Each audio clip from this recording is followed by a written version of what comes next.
اور پھر اس کے بعد محلے میں شروع ہو جاتے ہیں، وہ یہ خلیل علیہ السلام نے کیا۔ تو اب آپ دیکھیے خلیل علیہ السلام نے پہلے اپنے والد کو کہا ابا جی، یا ابا بڑے ادب سے، والد نے ڈانٹ کے کہا جا نکل جا، اب آج کے بعد مجھے یہاں نظر نہ آئے، تو میرے بتوں کو نہیں مانتا، میرے معبود۔ یاد رکھیے گا جو باطل ہوتا ہے نا، اگر وہ بھی اپنے عقیدے پہ سخت ہوتا ہے، حق والے تھوڑے نرم ہو جاتے ہیں، باطل کا تو دل ہی سخت ہو جاتا ہے، شرک کرنے والے کا ہمیشہ دل سخت ہوتا ہے۔ اور آپ اس کو آزما لیں اپنے ان علاقوں میں بھی۔ ابھی آپ باہر نکلیں، آپ بتائیں، اب میں باہر نکلوں گا، میں دوسری مسجد والوں کو دیکھوں گا، کسی بھی مسجد کے مولانا صاحب کو یا نمازی کو میں بھی کہوں گا السلام علیکم، بڑے پیار سے ہم ملیں گے۔ لیکن جو شرک کرنے والے آج بھی ہیں نا، بدعت کرنے والے، وہ ہمیں سلام کا جواب بھی نہیں دیں گے۔ آپ نوٹ کر کے دیکھ لیں، جو شرک کرتا ہے اس کا دل کیا ہو جاتا ہے۔ یہ نشانی ہے کہ خلیلی کون ہے، شرک کرنے والا کون ہے، ابراہیمی کون ہے۔ ابراہیمی کا دل کیا ہوگا، وہ ساروں کے لیے پیار رکھے گا، کہے گا نہیں کوئی بات نہیں، یہ گندگی میں پڑا ہوا ہے، گناہوں میں پڑا ہوا ہے تو نبی پاک صلی اللہ علیہ وسلم کا امتی۔ یہ کام کون کر رہا ہے آج؟ صرف دنیا میں ایک جماعت کر رہی ہے جو تبلیغی جماعت ہے، اگر جماعت کی شکل میں دیکھا جائے، اور افراد کی شکل میں سب سے بڑا اس کا جو علم بردار ہے، وہ آج کی دنیا میں ہمارے سامنے جو آئیڈیل ہے، وہ مولانا طارق جمیل صاحب کی ہستی ہے۔ مطلب یہ کام کو ابراہیمی کا وہ یہ کر رہے ہیں، اگر جماعت کی شکل میں بھی دیکھیں اور انفرادی بھی دیکھیں۔ باقی کیا ہے، کفر کے فتوے، نہیں جی وہ تو کافر، وہ تو بدعتی، وہ تو جہنمی، یہ کام اس ابراہیمی نہیں ہے۔ ابراہیم علیہ السلام نے کیا انداز اپنایا، اب آپ دیکھیے، والد کو بھی سمجھایا، محلے کو بھی سمجھایا، بتوں کو بھی توڑ دیا، سارے کام کیے، جب دیکھا نہیں ہوتے کہ اب یہاں پہ بیٹھنا ہی نہیں ہے، ٹھیک ہے چھوڑ دو، غلط جگہ پہ بیٹھنا بھی نہیں ہے، یہاں تو غلط سوسائٹی میں ڈانس پارٹی ہو رہی ہے، میں تو سائڈ پہ بیٹھا ہوا ہوں جی، نہیں، شادی میں بھی ڈانس پارٹی ہو رہی ہے یا کوئی اور بھی۔ تو مجھے تو ایک اس علاقے میں ایک بندے کا بتایا، اس کے گھر کے بندوں نے آ کر کہ جی نیچے میلاد شریف کی محفل ہو رہی تھی اور اوپر وہ شراب پی رہا تھا، اسی علاقے کا بندہ، میں آپ کو حیرت کی بات بتاؤں۔ تو اب یہ چیز کا یہ نہیں ہے کہ آپ درنگی چھوڑ دے، یک رنگ ہو جا، سراسر موم ہو جا یا سنگ ہو جا، ایک طرف ہو جائیں۔ اب آپ نے اپنے آپ کو عقیدہ جو مضبوط ہے اسی پہ ڈٹ جائیں، توحید پر، اللہ آپ کی نسلوں میں دین جاری کر دے گا۔ آپ ڈماڈول رہیں گے نا، آپ کی نسلوں میں بے دین پیدا ہونے شروع ہو جائیں گے۔ یہ اللہ دکھاتا ہے یہاں اس آیت کے اندر، یہ میں خود نہیں کہہ رہا۔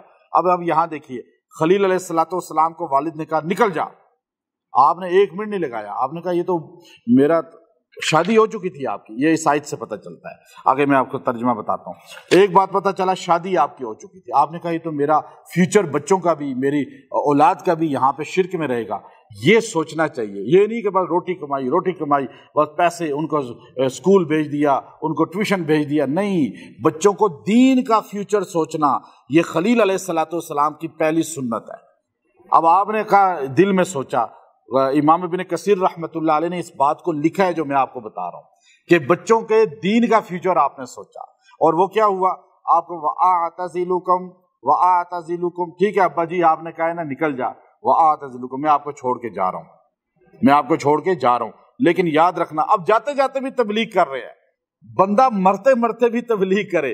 اب وہ جو ہے نا ایوب خان جو ہمارا پہلا فیلڈ مارشل تھا، تو اس نے ایک مرتبہ تبلیغی جماعت والوں کو بلایا، کہا جی کہ آپ آئیں، ہمیں بتائیں آپ کیا چاہتے ہیں ملک میں۔ یعنی اس وقت عروج شروع ہوا تھا، تھوڑے لوگ تھے اس وقت لیکن تھوڑے تھوڑے اٹھے تھے۔ تو مولانا یوسف رحمۃ اللہ علیہ زندہ تھے، ان کو خط لکھا کہ یہاں کے حاجی عبد الوہاب صاحب رحمۃ اللہ علیہ نے کہ حضرت جی بتائیں کہ اب ہم کیا کریں، کہ صدر بلا رہے ہیں ہمیں، تو ہم اس کو کیا تبلیغ بتائیں کہ ہمارا کیا مقصود ہے۔ تو وہ خط لکھا انہوں نے جواب میں، اور وہ خط آج بھی رائمنڈ میں موجود ہے۔ آپ نے کہا کہ یہ کہو ہمارا مقصود یہ ہے کہ لوگوں کو نبی کی زندگی پہ لایا جائے، نبی کے اعمال پہ لایا جائے۔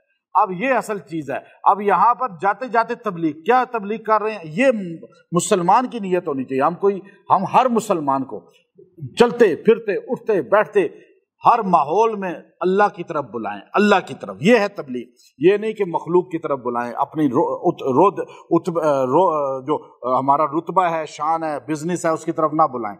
یہاں پہ کیا کہا، وَآتَزِلُكُمْ، میں چھوڑ کے آپ کو جا رہا ہوں، لیکن وَمَا تَدْعُونَ مِن دُونِ اللَّهِ، اور ان کو بھی چھوڑ کے جا رہا ہوں جن کو آپ پکارتے ہیں اللہ کو چھوڑ کے، ان کو بھی چھوڑ کے جا رہا ہوں۔ ساتھ تبلیغ بھی کر دی کہ بتوں سے کچھ نہیں ہوتا، یہ مردہ سے کچھ نہیں ہوتا، یہ قبر والوں سے کچھ نہیں ہوتا، زندہ بھی کچھ نہیں کر سکتے، مردہ بھی کچھ نہیں کر سکتے، میں آپ کو بھی چھوڑ رہا ہوں اور آپ کے حاجت رواؤں کو بھی چھوڑ رہا ہوں۔ یہ جملہ کہہ کے، اور ساتھ ایک جملہ تبلیغ کا دوسرا کہا، وَأَدْعُو رَبِّي، اور میں تو اللہ کے علاوہ کسی کو پکارتا ہی نہیں ہوں، میں اللہ کے علاوہ، جو ابراہیمی ہوگا وہ اللہ کے علاوہ کسی کو نہیں پکارے گا۔ سورہ جن کے اندر پہلے رکوع کے لاسٹ میں اللہ تعالیٰ نے اسی بات کو، ابراہیم علیہ السلام کی بات کو مزید کھولا، اور ہر محراب میں یہ آیت لکھی ہوتی ہے وَأَنَّ الْمَسَاجِدَ لِلَّهِ فَلَا تَدْعُوا مَعَ اللَّهِ أَحَدًا، مسجدیں اللہ کے لیے ہیں اور یہاں اللہ کے علاوہ کسی کو نہ پکارو، اللہ کے علاوہ کسی کو نہ پکارو۔ اچھا یہ جملہ کیا ہے کہ تو انہوں نے آگے سے یہ کہا ہوگا، یہ میں اپنی طرف سے بتا رہا ہوں کہ شکیہ جملہ، تو انہوں نے کہا کہ جا تیری سنے گا کون، تیری سنے گا کون؟ لوگ یہی کہتے ہیں نا بندہ کہ میں اللہ سے مانگوں گا، بھائی اللہ سنتا ہی نہیں ہے ان کے بغیر، اللہ تو ان کے بغیر نہیں سنتا۔ ہم ان کو اس لیے جا کے سجدے کرتے ہیں قبروں پہ، درختوں پہ، ہم بتوں کے آگے کہ اللہ کے یہ وزیر ہیں، مشیر ہیں۔ تو اس وقت خلیل علیہ السلام نے جو اگلا جملہ بولا وہ قرآن میں طاقتور ترین دعا ہے جو اللہ تعالیٰ پڑھنے والے کو رائگاں نہیں جانے دیتے۔ وہ کیا ہے؟ آپ نے کہا عسا اللہ اکون، عسا عربی میں عسا کا معنی ہوتا ہے امید ہے، لیکن جب یہاں عسا آیا تو امام ابن کثیر نے لکھا اس کا معنی ہے یقیناً، شک ہی نہیں ہے۔ عسا اللہ اکون بدعاء ربی، اس میں کوئی شک نہیں ہے، میں نے جب بھی دعا کی ہے اپنے رب سے شقیہ، اللہ نے مجھے محروم نہیں کیا، اللہ نے مجھے محروم نہیں کیا۔ یہ اتنا طاقتور جملہ ہے، اگر مسلمانوں کو اس جملے کی طاقت کا پتہ چل جائے کسی کی دعا رد نہ ہو۔ اب یہ تنہائی کا شکار ہو رہے تھے نا، ادھر سے آپ کو گھر سے نکالا جا رہا تھا، آپ تنہائی، گھر چھینا جا رہا ہے، پیسہ چھینا جا رہا ہے، سایہ چھینا جا رہا ہے، رشتہ دار چھینے جا رہے ہیں، ملک چھینا جا رہا ہے، سب کچھ چھینا جا رہا ہے تنہائی میں۔ آپ نے کہا دیکھیں، آپ یہ نہ سوچیں میں کدھر بھٹکوں گا، میرا کیا بنے گا، آپ جا نکل، تجھے پتہ چلے گا کہ کیا ہوتا ہے گھر، کیا ہوتا ہے یہ ساری سہولتیں۔ آپ نے کہا مجھے اللہ سے امید ہے، یقین ہے، اللہ میری دعا کو رائگاں نہیں کرے گا۔ یہ جملہ کہہ کہ آپ گھر سے نکلے، اور نکلتے ہوئے ایک اور بات پھر اگلی کر دی، بڑی اگلی بات، پھر تب وہی دعوت سمجھانا۔ کوشش کرنی چاہیے کہ انسان اپنے لوگوں کو غلط راستے سے روکنے کے لیے آخری حد تک جائے، آخری حد تک۔ یہ نہیں کہ بس میں نے کہہ دیا جی، ہم کو ڈاکیے تو نہیں ہے کہ بات پھینک دی۔ ہمارے جمعے میں بھی لوگ، جو اکثر مساجد میں جمعے ہوتے ہیں، کہ لوگ کیوں نہیں جو ہے نا، ابھی میرے پاس یہاں پر آئے 3 علماء تھے، جمعہ پڑھا اس جمعے کو، انہوں نے وہ جماعت کے ساتھ آئے تھے، رائمنڈ کے پڑھے ہوئے تھے، تو جماعت میں چاہ رہے تھے، ملاقات کے لیے آ گئے۔ کہا جی ہم یہاں پر آئے، تو ہم نے کہا ساتھ کوئی گھر ہی نہیں ہے، تو یہاں نمازی کدھر سے آئیں گے جمعے کے؟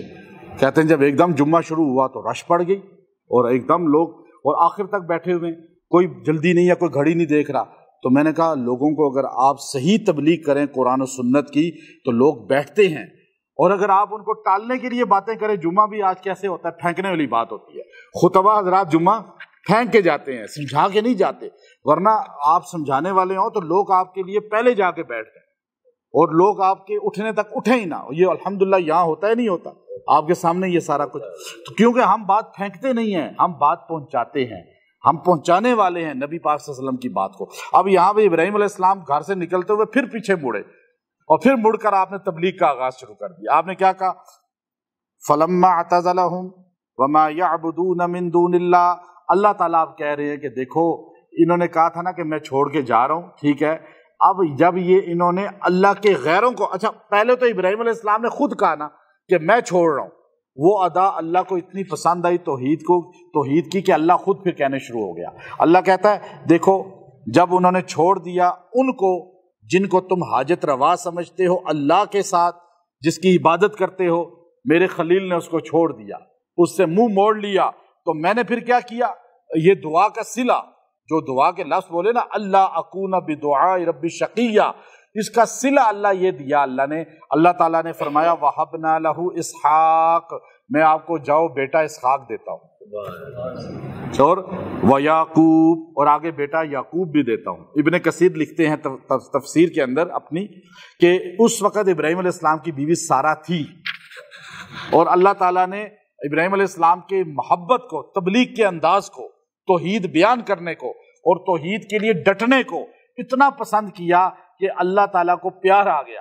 اللہ نے کہا کہ آپ اس لیے سوچ رہے ہیں کہ اس شرک کے ماحول میں میرے بچے خراب ہو جائیں گے، میری اولاد بگڑ جائے گی. یہ سوچنا ماں باپ کا حق ہے، فرض ہے. تو ابراہیم علیہ السلام نے سوچا. عراق کے اندر، ایران کے اندر ایک شہر ہے یا اس طرح نام کچھ ہے، وہاں یہ بات واقعہ پیش آیا. پرانا آج ایران ہے وہ حصہ، اور آپ وہاں سے شام چلے گئے. تو آپ نے یہ سوچا، اللہ کو اتنا پسند آیا، اس دعا کی قبولیت ایسی تھی، تنہائی اللہ نے کہا آپ کو نہیں ملے گی. اللہ آپ سے آج وعدہ کرتا ہے اسی جگہ پہ کہ اللہ آپ کو بیٹا دے گا اور پھر پوتا بھی دے گا، اور آگے پڑپوتا بھی دیا اللہ نے. پڑپوتا بھی نبی، پوتا بھی نبی، بیٹا بھی نبی، اور 70,000 نبی آپ کی نسل میں. اللہ نے دین کو کیسے جاری کر دیا.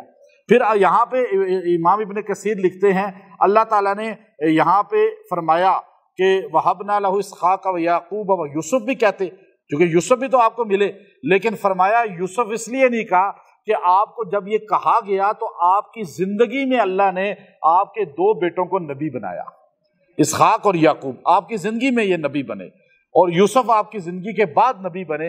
اس لیے اللہ تعالیٰ نے یہاں یوسف کا لفظ نہیں بولا.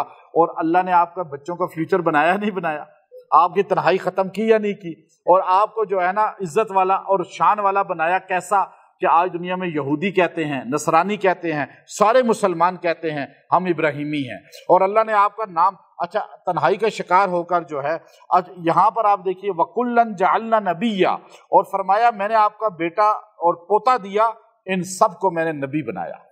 ان کو میں نے دین کا سب سے بڑا رتبہ جو اسلام کا، جو اللہ کے قرب کا ہے، وہ نبوت کا عطا کیا. پھر آگے فرمایا وَوَهَبْنَا لَهُم مِّن رَحْمَتِنَا، ہم نے ان سب کو اپنی رحمت سے یہ سب کچھ دیا. اچھا اب آپ گھر سے تنہائی کا شکار ہوئے تو بندہ اکثر گمنام ہو جاتا ہے، اور جی بیرون ملک گیا بھاگ کے گھر سے، یا کوئی شادی کسی عورت کو طلاق ہو گئی، یا کوئی بندہ جو ہے گھر سے نکال دیا گیا، یا کوئی جیل کی کوٹریوں میں قید کر دیا گیا، یا جس سے ہر کچھ مال دولت ہر چیز چھین لی گئی. اب یہ بندہ گمنام ہو جاتا ہے، بعض کا بالکل روڈ پہ آ جاتا ہے. اللہ کہتے ہیں میرے خلیل نے اس وقت ایسی دعا کی ہے کہ میں نے اس کا ذکر قیامت تک بلند کر دیا. گمنامی ہے ہی نہیں اس کی. اور یہ لفظ اللہ نے یہاں کیا بولا وَجَعَلْنَا لَهُمْ لِسَانَ صِدْقٍ عَلِيًّا، ہم نے اس کا زبانن جو رتبہ ہے، تذکرہ ہے، وہ دنیا میں سب سے سچا بلند کر دیا. سب سے سچا اگر رتبہ کسی کا ہے، پوچھا یا رسول اللہ سب سے کریم کون ہے، افضل کون ہے؟ کہا یوسف. کہا کیوں؟ کہا اس لیے کہ وہ خود بھی نبی ہیں، ان کے والد بھی نبی ہیں، ان کے دادا بھی نبی ہیں، ان کے پردادا بھی نبی ہیں. یعنی ابراہیم علیہ السلام کے پڑپوتے کو یہ شان ملی ہے، تو پردادا کی کیا شان ہوگی؟ تو اس لیے جو آدمی دیکھے کہ مجھے تنہائی کا شکار کر رہے ہیں لوگ، یا مجھ سے دنیا تنگ ہو رہی ہے، یا مجھے بالکل سائیڈ پہ کیا جا رہا ہے، یا میرے سے رتبہ چھینا جا رہا ہے، یا مجھ سے کوئی عہدہ چھینا جا رہا ہے، یا مجھے گھر سے نکالا جا رہا ہے، یا کوئی کسی کو طلاق ہو رہی ہے، یا کسی کو جو ہے اسباب چھینے جا رہے ہیں، یا بیرون ملک ہے تنہائی کا شکار ہے، اسی ملک میں تنہائی کا شکار ہے. اکثر لوگ ڈپریشن کے مریض بن جاتے ہیں اور پھر وہ خودکشیوں کی طرف چلے جاتے ہیں. اکثر 90% لوگوں کو اگر آپ دیکھیں وہ تنہائی کا شکار، انہیں معاشرہ چھوڑ دیتا ہے، گھر چھوڑ دیتا ہے. یا ایسے لوگوں کو یہ دعا پڑھنی چاہیے. اللہ تعالیٰ اس کی برکت سے انہیں رتبہ بھی واپس دے گا، عزت بھی واپس دے گا، انہیں مال بھی واپس دے گا، انہیں مقام اور منصب بھی دے گا، اور ان کو اچھی جاب اور نوکری بھی عطا کرے گا. وہ دعا ہے 48 آیت نمبر 48 سورہ مریم کی، اور وہ عسا کا لفظ سے آغاز کرنا ہے. عسا اللہ اکون بدعاء ربی شقیہ. اب یہ آپ اس طرح پڑھیں اس کو 313 بار، اور 21 دن پڑھ کے عشاء کے بعد دعا کریں، اور انشاءاللہ العزیز آپ کو 21 دن میں اس کے ثمرات نظر آ جائیں گے. پھر آپ کی نسلوں میں بھی اللہ تعالیٰ دین کو جو ہے وہ ختم نہیں کرے گا، اور اللہ تعالیٰ آپ کو بھی بلند کر دے گا. جیسے خلیل علیہ السلام نے گویا کے گھر سے نکلتے ہوئے الوداع ہوتے ہوئے اپنے والد کے سامنے یہ جملہ کہا، عسا اللہ اچھا یہاں اللہ اکون بدعاء ربی شقیہ. آپ اس طرح اس کو صحیح طرح ادا کریں، اور یہ دعا ہے، دعا، اور اس میں خود ہی اللہ کہہ رہا ہے عسا، اور آپ بھی گویا کہ کہہ رہے ہیں یقیناً، یعنی شک ہی نہیں ہے کہ میری دعا رد ہوگی. اور اللہ نے ہمیں سکھائی ہے، قرآن کی الفاظ ہیں، سورہ مریم کے الفاظ ہیں، انشاءاللہ آپ اس کو زیادہ تعداد چلتے پھرتے ویسے جو بندہ پڑھے گا، جو ویسے اس کو پڑھتا رہے چلتے پھرتے، عسیٰ اللہ اکون بدعاء ربی شقیہ، یوں چلتے پھرتے پڑھتا رہے، اللہ تعالیٰ اسے محروم کبھی نہیں کریں گے۔ آپ جب دعا کرتے ہیں، دعا کرتے کرتے بیچ میں یہ ایک بار بھی پڑھ لینا، اللہ تعالیٰ آپ کی اس دعا کو رد نہیں کرے گا، کیونکہ اللہ خود کہہ رہا ہے یقیناً میری کسی فریاد کو اللہ نے محروم مجھے نہیں کیا اس سے، یعنی اللہ دینے والا ہے، اور ہمیں دینے کا خود جو ہے سلیقہ مانگنے کا سکھا رہا ہے اللہ تعالیٰ۔ اللہ عمل کی توفیق دے۔ وآخر دعوانا ان الحمد للہ رب العالمین۔